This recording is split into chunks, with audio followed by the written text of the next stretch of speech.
ಕಣ್ಣುಗಳು ಕೇವಲ ದೇಹದ ಅಂಗವಲ್ಲ, ಜಗತ್ತನ್ನು ನಮಗೆ ಪರಿಚಯಿಸುವ ಸಾಧನ. ಕಣ್ಣುಗಳು ಕೇವಲ ಮುಖದ ಅಂದವಲ್ಲ, ಭಾವನೆಗಳ ಭಾವೋದ್ವೇಗದ ಕನ್ನಡಿಯೇ ಕಣ್ಣು. ಕಣ್ಣುಗಳು ಕೇವಲ ನೋಡುವುದಕ್ಕಷ್ಟೇ ಅಲ್ಲ, ಜೀವಜಾಲದ ಮರ್ಮವೇ ಅದರಲ್ಲಿ ಹುದುಗಿಸಿಕೊಂಡಿವೆ. ಪ್ರಪಂಚವನ್ನು ನಮಗೆ ಪರಿಚಯಿಸಿ ಬದುಕನ್ನು ಅರ್ಥೈಸುವ, ಬುದ್ಧಿಗೆ ಸಾಪೇಕ್ಷತೆ ಹೆಣೆದು ಜೀವನಕ್ಕೆ ಅಂತರಾರ್ಥ ಹುಡುಕಿಸುವ, ಪ್ರಜ್ಞೆಗೆ ರೂಪು ಕೊಡುವ ನಿಸರ್ಗದ ಹಂಚಿಕೆಯ ನಾವು ಕರೆಯುವ ಜೈವಿಕವಾದ ಪ್ರಮುಖ ಇಂದ್ರಿಯ ನಮ್ಮ ಕಣ್ಣು. ನಮ್ಮ ಕಣ್ಣು ಎಷ್ಟು ಮುಖ್ಯವೋ ಅದರ ಆರೈಕೆಯೂ ಅಷ್ಟೇ ಮುಖ್ಯ. ಅದರ ಆರೈಕೆ ಎಷ್ಟು ಮುಖ್ಯವೋ ಅದನ್ನು ಕಾಪಾಡುವ, ಚಿಕಿತ್ಸೆ ಕೊಡುವ, ಕಣ್ಣಿನ ಬೇನೆ, ವ್ಯಾಧಿ ಹಾಗೂ ಕುತ್ತುಗಳನ್ನು ನಿವಾರಿಸುವ ಕಣ್ಣಿನ ತಜ್ಞರು ಅಷ್ಟೇ ಮುಖ್ಯ. ಇಂದಿಗೆ ಭಾರತದಲ್ಲಿ ನೇತ್ರ ಚಿಕಿತ್ಸಾಲಯ, ಅದರದೇ ಆದ ನೇತ್ರಾಲಯಗಳಿವೆ ಅನ್ನೋದಾಯಿತು ಅಂದರೆ ಅದು ಇಬ್ಬರು ಮಹನೀಯರಿಗೆ ಸಲ್ಲುತ್ತೆ.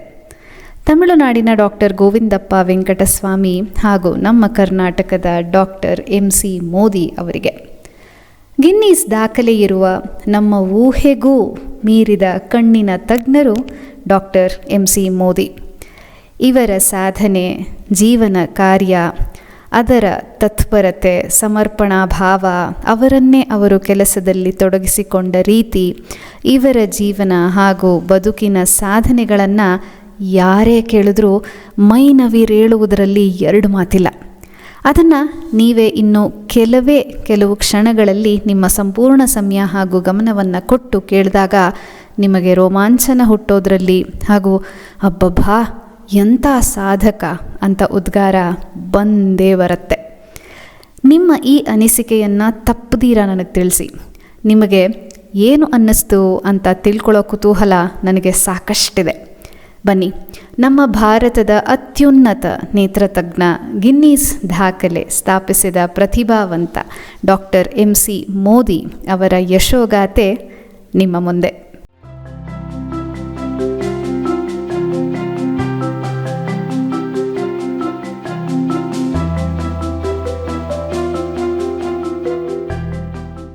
ಡಾಕ್ಟರ್ MC ಮೋದಿ ಅಂದರೆ ಲಕ್ಷಾಂತರ ಜನರಿಗೆ ನೇತ್ರ ಶಸ್ತ್ರಚಿಕಿತ್ಸೆ ಸುಲಭವಾಗಿ ಕೈಗೆಟುಕುವಂತೆ ಮಾಡಿದವರೆಂದೇ ಪ್ರಸಿದ್ಧರು. ತಮ್ಮ 60 ವರ್ಷಕ್ಕಿಂತ ಮೇಲ್ಪಟ್ಟ ವೃತ್ತಿ ಜೀವನದಲ್ಲಿ ಡಾಕ್ಟರ್ MC ಮೋದಿಯವರು ಸುಮಾರು 7,80,000 ಜನರಿಗೆ ನೇತ್ರ ಶಸ್ತ್ರಚಿಕಿತ್ಸೆ ಮಾಡಿದರೆಂದು ದಾಖಲಿದೆ. ನಾವೆಲ್ಲರೂ ತಿಳಿಯಬೇಕಾದ ಮಹತ್ವದ ಸಂಗತಿ ಅಂದರೆ ಇದು ದಾಖಲಾದ ಸಂಖ್ಯೆ. ಇನ್ನು ಎಷ್ಟು ಚಿಕಿತ್ಸೆಗಳಿಗೆ ಕಡತವಾಗಲಿ ಅಥವಾ ಅಭಿಲೇಖವಿಲ್ಲ. ಯಾಕೆ ಎನ್ನುವ ಪ್ರಶ್ನೆಗೆ ತಾರ್ಕಿಕ ಉತ್ತರ ಅನ್ನೋದಾಯಿತು ಅಂದರೆ ಡಾಕ್ಟರ್ MC ಮೋದಿ ಅವರ ಸೇವೆ ನಮ್ಮ ಸ್ವಾತಂತ್ರ್ಯ ಸಿಗಕ್ಕೂ ಮುಂಚಿನದು. ಹಾಗಾಗಿ ನಮೂದಿಸಿರುವ ಮಾಹಿತಿ ನಿಖರವಾಗಿ ಇಷ್ಟೇ ಅಂತ ಸಿಗೋದು ಸುಲಭವಲ್ಲ. ಇನ್ನು ಅವರ ಬಾಲ್ಯಕ್ಕೆ ಬರೋಣ. ಮುರುಗಪ್ಪ ಚನ್ನವೀರಪ್ಪ ಮೋದಿಯವರು 1916 ಅಕ್ಟೋಬರ್ 4 ಬಾಗಲಕೋಟೆಯ ಬೀಳಗಿ ಗ್ರಾಮದಲ್ಲಿ ಜನಿಸಿದವರು. ಜಮಖಂಡಿಯ PB ಪ್ರೌಢಶಾಲೆಯಲ್ಲಿ ಪ್ರಾಥಮಿಕ ಶಿಕ್ಷಣ ಪಡೆದು ಬೆಳಗಾವಿ ಆಯುರ್ವೇದ ಕಾಲೇಜಿನಲ್ಲಿ ವಿದ್ಯಾಭ್ಯಾಸ ನಡೆಸಿದ ಮೋದಿಯವರು ಮುಂದೆ KBHB ಕಣ್ಣಿನ ಆಸ್ಪತ್ರೆ ಹಾಗೂ ರಾಮವಾಡಿ ಕಣ್ಣಿನ ಆಸ್ಪತ್ರೆಯಲ್ಲಿ ವೈದ್ಯ ಶಿಕ್ಷಣ ಪಡೆದುಕೊಂಡರು.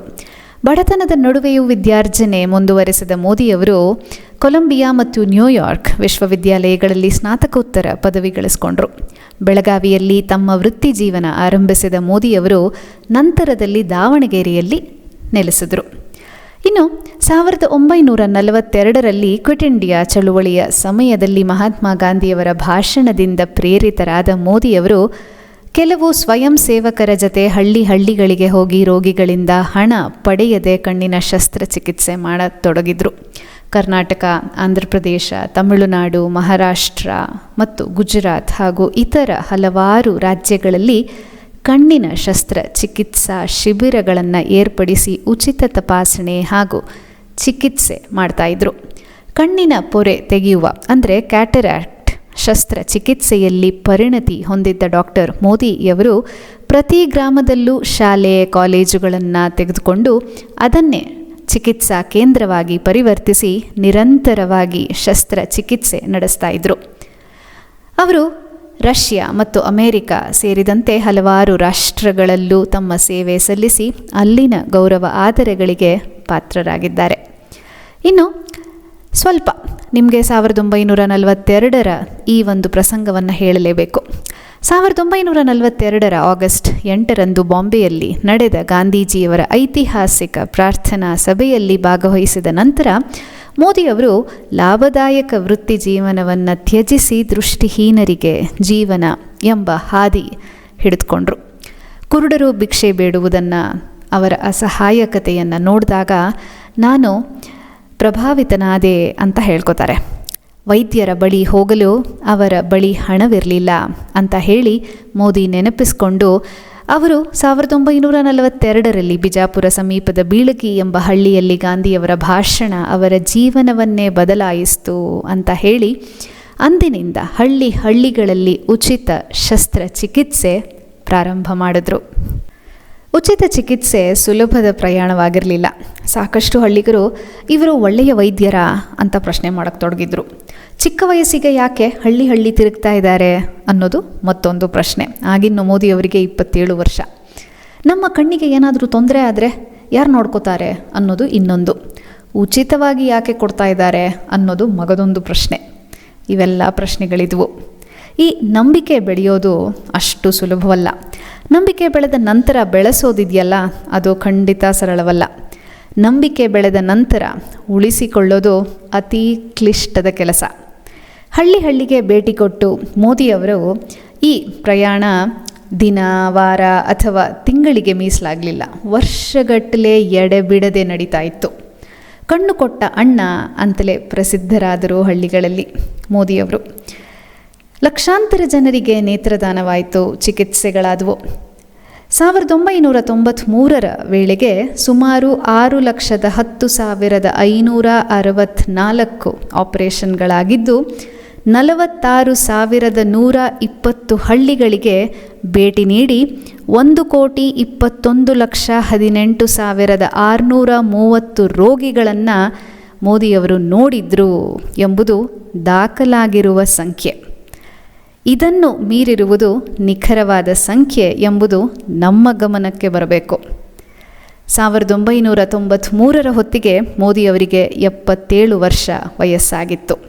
ಅವರ ಹೇಳಿಕೆ ಇಲ್ಲಿ ನಾವು ಉಲ್ಲೇಖಿಸಲೇಬೇಕು.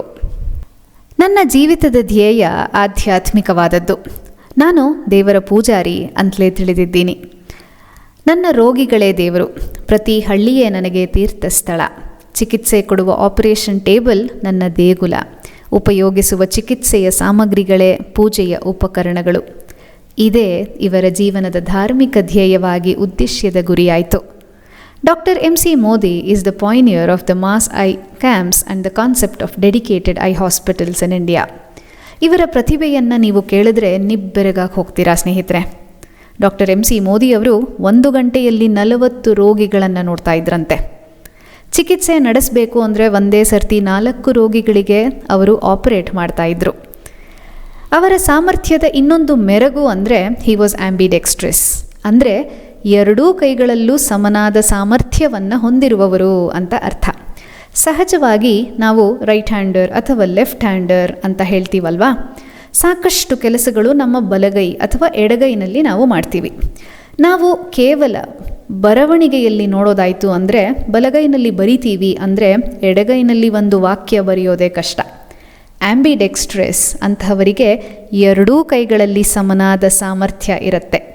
ಡಾಕ್ಟರ್ MC Modi ಕೂಡ ಎಡಗೈನಲ್ಲಿ ಕಣ್ಣಿನ ಶಸ್ತ್ರಚಿಕಿತ್ಸೆ ಮಾಡುವ ಚಾಣಾಕ್ಷತನ ಹಾಗೂ ಸಾಮರ್ಥ್ಯವಿದ್ದವರು. ಇವರ ಈ ಪ್ರತಿಭೆಯೇ ಇವರ ಗಿನ್ನೀಸ್ ದಾಖಲೆಗೆ ನಾಂದಿಯಾಯಿತು. 1986 ಡಾಕ್ಟರ್ MC Modi ಅವರು ಒಂದೇ ದಿನದಲ್ಲಿ 833 ಕಣ್ಣಿನ ಚಿಕಿತ್ಸೆಗಳನ್ನು ಮಾಡಿದ್ರು. ಇದು ನಡೆದದ್ದು ತಿರುಪತಿಯಲ್ಲಿ. ಇವರ ಈ ಸಾಧನೆಗೆ ಅತ್ಯಂತ ಸಮರ್ಪಿತ ವೈದ್ಯ ಎಂಬ ಹೆಗ್ಗಳಿಕೆಯೊಂದಿಗೆ ಗಿನ್ನೀಸ್ ವರ್ಲ್ಡ್ ರೆಕಾರ್ಡ್ ಮಾಡಿದವರು doctor MC Modi. In the span of 14 hours, completing 833 cataract operations in India, became the world record, which none could break, and it entered Guinness Book of World Records. And that great talented doctor was none other than Dr. M.C. Modi. ಇಷ್ಟು ಸಾಧನೆಗೈದಿರುವ doctor M.C. ಮೋದಿಯವರಿಗೆ ಭಾರತ ಸರ್ಕಾರವು ಪದ್ಮಶ್ರೀ ಮತ್ತು ಪದ್ಮಭೂಷಣ ಪ್ರಶಸ್ತಿಗಳಿಂದ ಗೌರವಿಸಿದೆ. ಇದಲ್ಲದೆ ಅವರಿಗೆ Helen Keller ಗೌರವ, ಮೈಸೂರು ವಿಶ್ವವಿದ್ಯಾಲಯ, ಕರ್ನಾಟಕ ವಿಶ್ವವಿದ್ಯಾಲಯ, ಪುಣೆ ವಿಶ್ವವಿದ್ಯಾಲಯಗಳ ಡಾಕ್ಟರೇಟ್ ಮತ್ತು ಅನೇಕ ದೇಶ ವಿದೇಶಗಳ ಪ್ರಶಸ್ತಿ ಗೌರವಗಳು ಸಂದಿವೆ. ಮೋದಿಯವರು ಕರ್ನಾಟಕ ವಿಧಾನಮಂಡಲದ ಸದಸ್ಯರಾಗಿ ನಿಯೋಜಿತರಾಗಿದ್ದವರು. ತಮ್ಮ ಜೀವನವನ್ನು ನಿರಂತರ ಜನಸೇವೆಗೆ ಮುಡಿಪಾಗಿಟ್ಟ ಮೋದಿಯವರು ನವೆಂಬರ್ 11, 2005ರಲ್ಲಿ ತಮ್ಮ 90ನೆಯ ವಯಸ್ಸಿನಲ್ಲಿ ನಿಧನರಾದರು. ಇವರ ಇಚ್ಛೆಯಂತೆ ಇವರ ಕಣ್ಣುಗಳನ್ನು ಮರಣೋತ್ತರವಾಗಿ ದಾನ ಮಾಡಲಾಯಿತು. ಇವರ ಪುತ್ರ ಡಾಕ್ಟರ್ ಅಮರ್ನಾಥ್ ಮೋದಿ ಸಹ ನೇತ್ರತಜ್ಞರು. ಇವತ್ತಿಗೂ doctor M.C. Modi I hospital ಬೆಂಗಳೂರಿನ ಮಹಾಲಕ್ಷ್ಮಿ ಲೇಔಟ್ ಹತ್ತಿರವಿದ್ದು ಲಕ್ಷಾಂತರ ಜನರಿಗೆ ನೇತ್ರ ಚಿಕಿತ್ಸೆಯಲ್ಲಿ ಸೇವೆ ಸಲ್ಲಿಸ್ತಾ ಇದೆ. Doctor M.C. ಮೋದಿ ಅವರಿಗೆ ಒಂದು ಅನ್ವರ್ಥ ಹೇಳಬೇಕು ಅನ್ನೋದಾಯಿತು ಅಂದರೆ, ವೈದ್ಯೋ ನಾರಾಯಣೋ ಹರಿಹಿ ಎಂಬುದಕ್ಕಿಂತ ಬೇರೊಂದು ಸೂಕ್ತಿ ಇಲ್ಲ. ಕಣ್ಣು ಕೊಟ್ಟ ದೇವರಾಗಿ ಜೀವಗಳನ್ನು ಬೆಳಕಿಗೆ ಪರಿಚಯಿಸಿದ ವೈದ್ಯರಾದವರು ಡಾಕ್ಟರ್ M.C. ಮೋದಿಯವರು. ಜೀವ ಜ್ಯೋತಿ ಅಂತಲೇ ಹೇಳಬೇಕು. ಇಂತಹ ಮಹಾನುಭಾವರಿಗೆ ನಮ್ಮದೊಂದು ಆದರ ಪೂರ್ವ ನಮನ.